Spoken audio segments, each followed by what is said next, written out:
So hello all of you. जिस चीज का आपको इंतजार था, मणिपाल की काउंसलिंग की सारी इंफॉर्मेशन आ चुकी है। अभी मैं स्टेप बाय स्टेप हर चीज एक्सप्लेन करूंगा, आपका सारा डाउट क्लियर हो जाएगा। काउंसलिंग से रिलेटेड आपको किस राउंड में पार्टिसिपेट करना चाहिए, क्या आपको करना चाहिए, कितने एलिजिबिलिटी क्राइटेरिया भी कुछ है, वो सारी बातों पे अभी मैं डिस्कस करूंगा। देखो, सबसे पहले तो काउंसलिंग 3 कैंपस के लिए होगी ऑब्वियसली।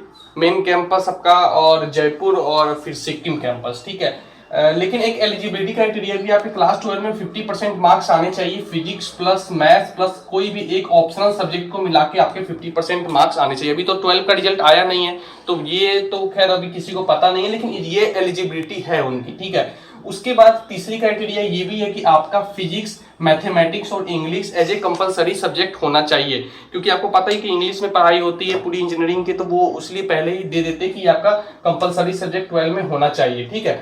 अब आते हैं काउंसलिंग पे। काउंसलिंग देखो 7 राउंड में चलने वाली है, 5 online, first second third fourth fifth. उसके बाद एक इंट्रा इंस्टीट्यूट राउंड होगा, फिर एक स्पोर्ट राउंड होगा।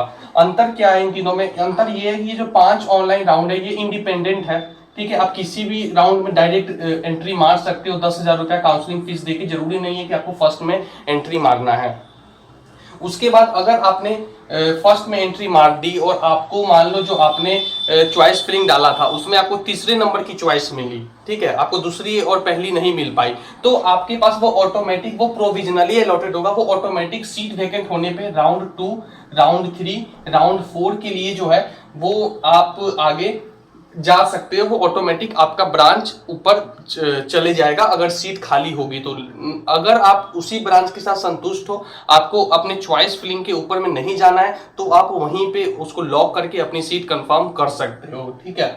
उसके बाद इंट्रा इंस्टीट्यूट राउंड, अब मान लो कोई लड़का चाहे तो वो सीधा तीसरे राउंड में भी एंट्री मार सकता है, जेई मेन के बाद, जेई मेन के रिजल्ट के बाद, ठीक है। अभी डेट्स पे भी आऊंगा। डेट्स फर्स्ट राउंड की बस डेट्स ऐसी है जो जेई मेन से पहले, बाकी सेकंड थर्ड फोर्थ फिफ्थ तो भाई रिजल्ट के बाद ही है, ठीक है। तो उसमें कोई दिक्कत है नहीं, आप दोनों का रिजल्ट देख भी सकते हो जो जेई के लिए वेट कर रहे हैं।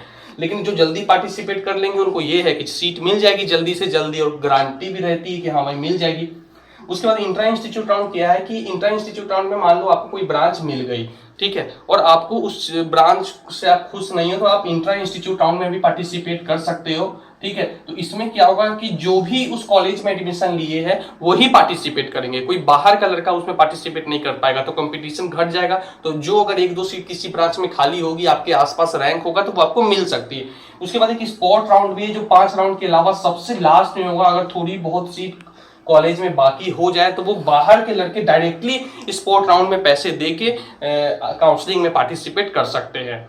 अगर सीट खाली हो तो शायद मिल भी जाए, ठीक है। अगर मान लो किसी लड़के को उसके चॉइस फिलिंग के हिसाब से सीट नहीं मिल पाई तो क्या होगा, और वो अगर काउंसलिंग से बाहर होना चाह रहा है तो वो अपना ऑप्ट आउट करके जो भी वेट लिस्ट कैंडिडेट है वो हो सकते हैं, उनको 10,000 रुपया मिल जाएगा। लेकिन अगर आपको ब्रांच अलॉट हो गई है तो अगर आप काउंसलिंग से बाहर होना चाह रहे हो तो वो कब कब हो सकते हैं? एक तो आप 10,000 दे के भूल जाओ उसको, ठीक है, वो 10,000 तो मिलेंगे नहीं। दूसरा ये है कि अगर आपने फीस जो फर्स्ट इंस्टॉलमेंट है वो अगर आपने 10 दिन के अंदर में जमा नहीं की तो भी आप बाहर हो जाओगे, ठीक है, ऑटोमेटिक। तो ये चीजें आपको नहीं करनी और आपका 10,000 रुपया भी चला जाएगा। इसलिए सोच समझ के उसी राउंड में पार्टिसिपेट करना कि अगर मुझे कोई ब्रांच मिल भी जाए तो आपको वो पैसे जमा करने होंगे। ये बात आप हमेशा ध्यान में रखना, ठीक है, नहीं तो फिर वो 10,000 आप पे डूब जाएंगे, काउंसलिंग से बाहर होना पड़ेगा। और जो वेट लिस्ट है जिनको कोई ब्रांच नहीं मिला वो अगर काउंसलिंग से बाहर होना चाहते हैं तो उन्हें 10,000 रुपया वापस मिल जाएगा। ये है 10,000 का चक्कर। उसके बाद आपको मैं इंपॉर्टेंट डेट्स की बात कर लेता हूं। डेट्स क्या क्या है? 13 से 19 जुलाई फर्स्ट है, 29 जुलाई से 2 अगस्त सेकेंड राउंड, थर्ड राउंड 11 से 16, जो मुझे लगता है इस समय तक तो जेई का रिजल्ट भी आ जाएगा।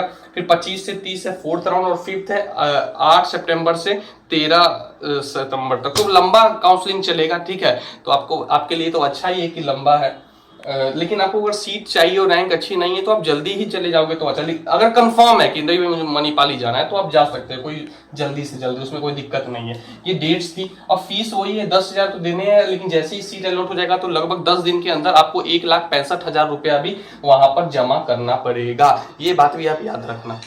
तो ऑप्ट आउट भी मैंने आपको बता ही दिया है कि जैसे ही आपको कोई ब्रांच अच्छी लगे या आपको नहीं भी मिल रही है, आपको बाहर होना है तो आप बाहर हो जाओ, या आपको कोई ब्रांच अच्छा मिल गया तो आप अब ऑप्ट आउट कर सकते हो, ठीक है। उसके बाद सबसे लास्ट में जब ये सारा प्रोसेस हो जाएगा, उसके बाद ये आपको वहां पे आपका फिजिकल डॉक्यूमेंट वेरिफिकेशन होगा, जिसमें कई सारे डॉक्यूमेंट्स आपको लेके जाने हैं, उसके लिए वो तो मैं अलग से आपको बता ही दूंगा, ठीक है।